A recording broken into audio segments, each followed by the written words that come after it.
When Sarah met Mark, it felt like a dream. Romantic dinners, surprise gifts, endless compliments. He seemed perfect, attentive, and deeply understanding, making her feel uniquely cherished. Mark painted a vivid future together, sweeping Sarah off her feet with grand promises. But this overwhelming affection was love bombing, a manipulative tactic, not genuine love.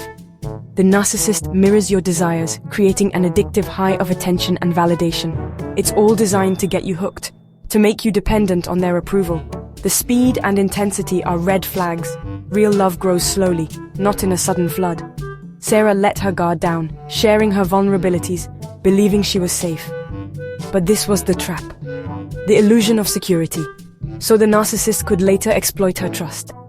Once she was invested, the fairy tale began to unravel, revealing a much darker reality.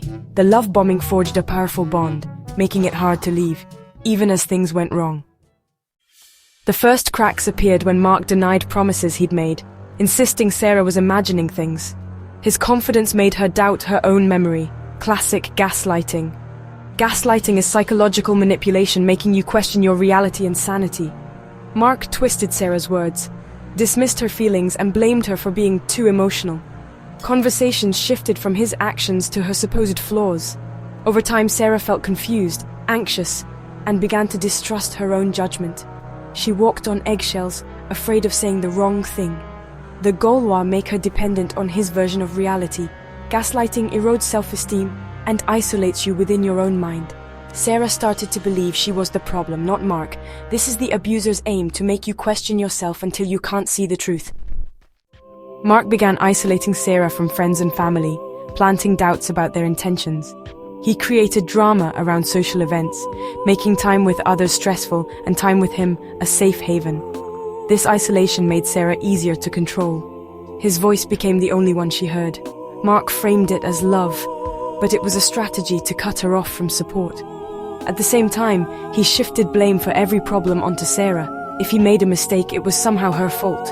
He never accepted responsibility, always twisting situations to make her feel at fault. Sarah found herself defending Mark and making excuses for avoiding loved ones. She internalized the blame, believing she was difficult and flawed. The constant blame and isolation destroyed her self-worth. She was trapped, trying to be better for someone who would never be satisfied. Sarah's turning point came when she read about narcissistic abuse and recognized the pattern. She realized it wasn't her fault. It was a deliberate cycle of control.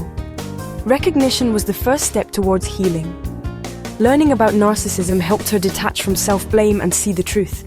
She reached out to her sister, rebuilding lost connections. Support from loved ones reminded her of her true self and strength.